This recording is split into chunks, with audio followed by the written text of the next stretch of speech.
Ladies and gentlemen, take a listen to what Tom Lee just said about markets. Tom Lee says that he thinks the S&P could rally 10% from here into the end of this year with, quote, animal spirits that could send stocks much higher. In fact, Tom Lee says that markets are not going to peak because of valuations. They're not going to peak because of just any old normal thing. Markets could actually peak soon.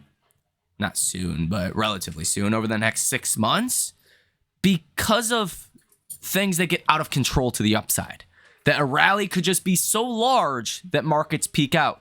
Kind of like 2021, yet 2021 was problematic because of the rise of inflation. Without the rise in inflation, a euphoric peak in markets wouldn't necessarily mean multiple years of downturns and 20% drops, so on and so forth. So take a listen to what Tom Lee said, and we'll be back to break down everything you need to know. Tom Lee is our headliner today. He joins us now. He's the managing partner, of course, and head of research, also a contributor. It's good to see you again. Thank you again for helping us guide our investing viewers through election night. It was good having you.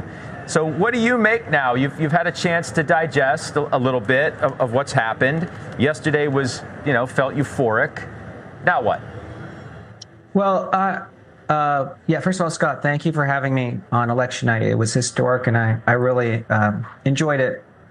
The move yesterday, 3%, the best move in the history of any post-election rally, I think needs to be respected because it really highlights one of two things or both. One is that there was so much de-risking into that election. Actually, it was unusual. We actually fell 2 weeks into election day. That happens like about a third of the time.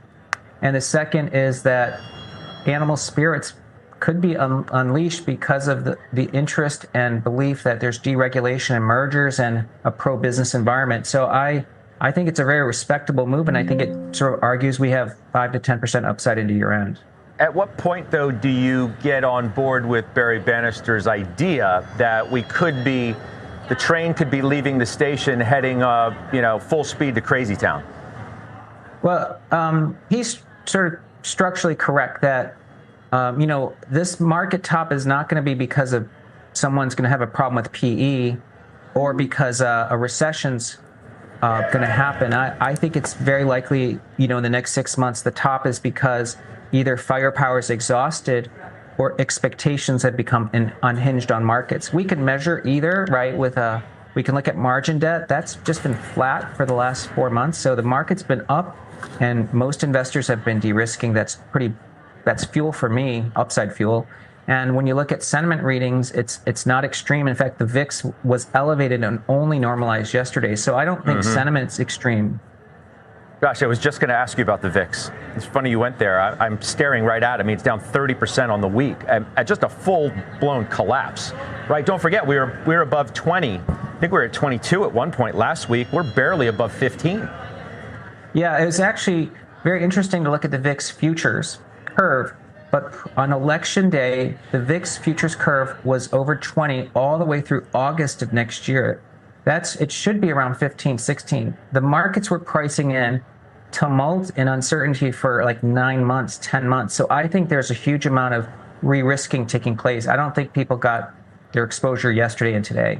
I mean, look, you I know, thought that we wouldn't know the outcome of the election for many weeks. I think that was your base case coming in. So I think there's a lot of surprise, rethink, as we look at where this market might be able to go. On that note, you do have a new ETF, which I want to talk about. It's called the FundStrat Granny Shots U.S. Large Cap ETF. Granny Shots being that you think these would be a little bit easier to make, right? Yes, that's right. How'd you build it? We're talking about names. I hope we show this. I think we have produced this up.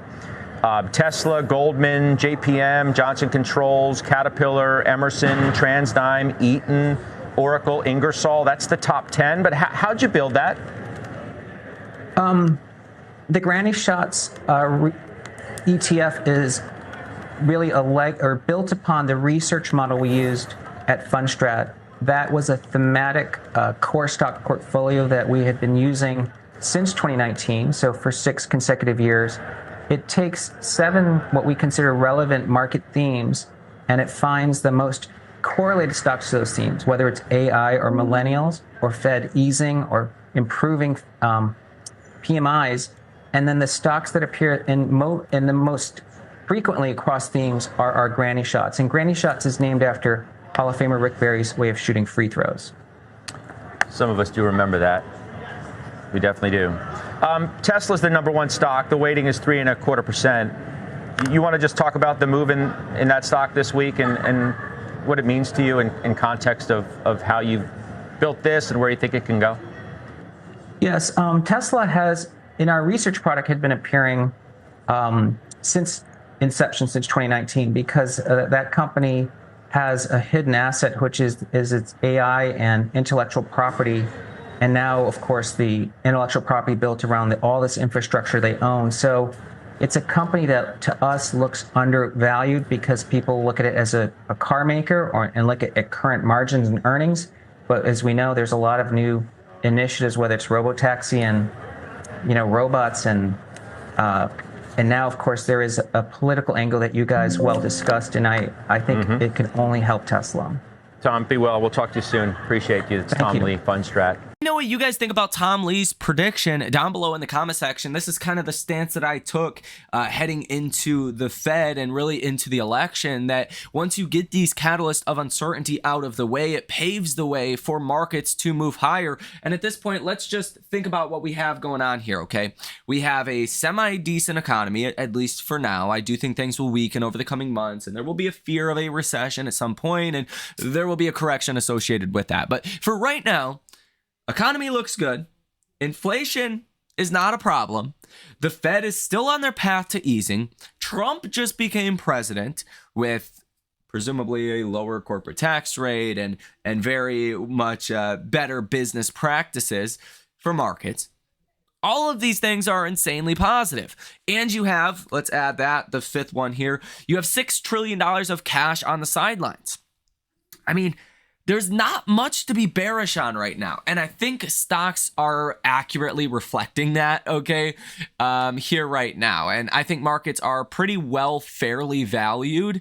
I don't think they're overvalued, clearly not undervalued. Certain areas are a little bit more undervalued, like value and small caps and some cyclicals. Yes, they have caught up a little bit in recent days, but they are still largely undervalued. If you look at the S&P, the NASDAQ, the Dow on a headline basis, markets seem to be pretty fairly valued right now.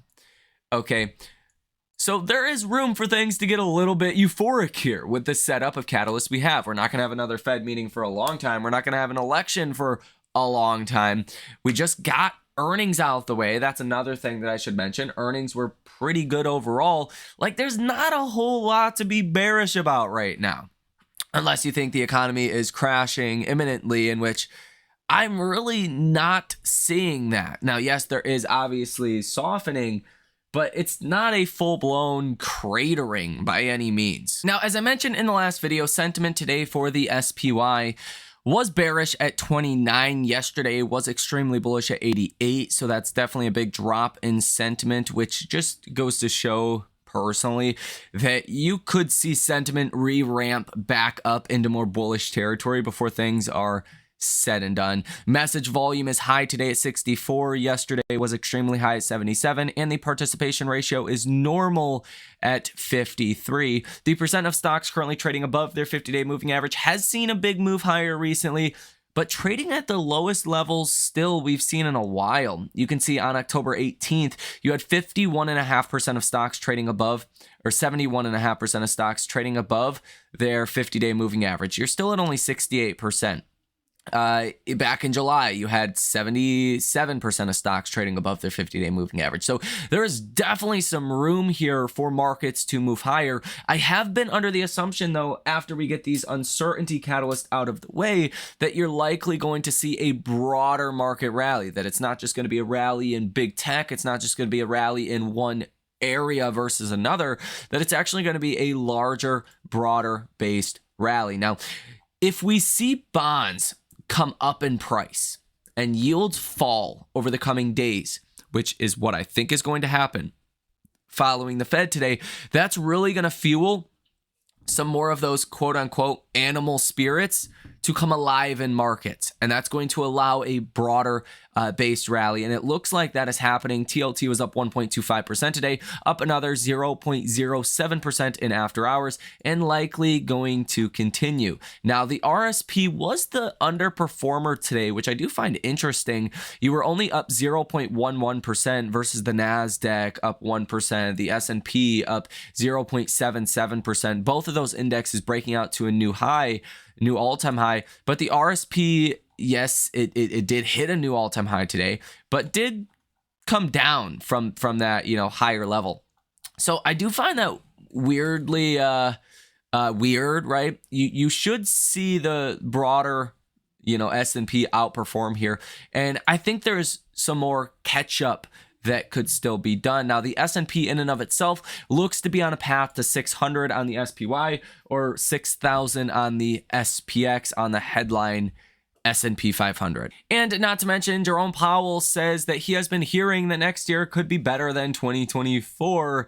And yeah, if next year is better than 2024, we are going to be in for one hell of a bull market over the next year. And I think, again, markets are fairly priced, but they're not necessarily optimistically priced or too far, mispriced to the upside.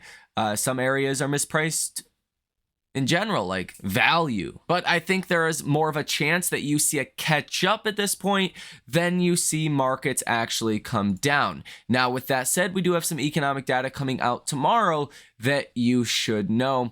That is at 10 o'clock in the morning Eastern Standard Time. You have Michigan consumer sentiment, expecting that's going to marginally improve just a little bit, but still an improvement nonetheless.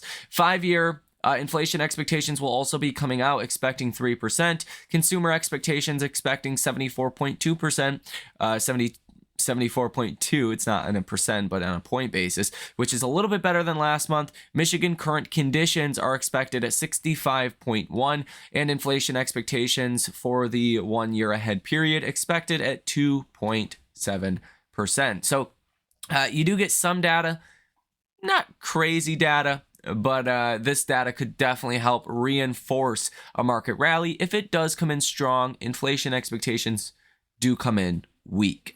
Option activity today for the S&P was also fairly negative. You had 107 different trades totaling $48.08 million with a positive order value of 23%. So about 77% of the option activity today in the SPY was actually negative, which tells me that you could ultimately see a broader, kind of rise in sentiment on the S&P. Now, we have seen in recent days the VIX has come down about 30% this week alone. It wouldn't surprise me if the VIX goes even lower, given really the sentiment out there was so concerned heading into the election. There were so many hedges on portfolios, and actually now that the uncertainty is gone, you could see a lot of those hedges come off. That is very much a risk on kind of thing for markets. So when I boil all of this together, it's good news for the bulls, that's for sure. If you're a bear, I think you really want to reiterate your stance. Now, you want to be optimistic long term. Over the coming years, America will do great. If you bet against America, you will go broke. During certain periods in time, there can be more volatility, a higher, risk of correction or so forth. But we just have gotten our catalysts out the way. They were not nearly as bad as they could have been. And there's not much left, that could be seen as a big uncertainty. Economic data, sure, but it's gonna be a little while until we get more big economic data. From now until then, markets are likely clear to move higher. So let me know what you guys think about this information down below in the comment section. You guys have a great rest of your day, and I will see you in the next one.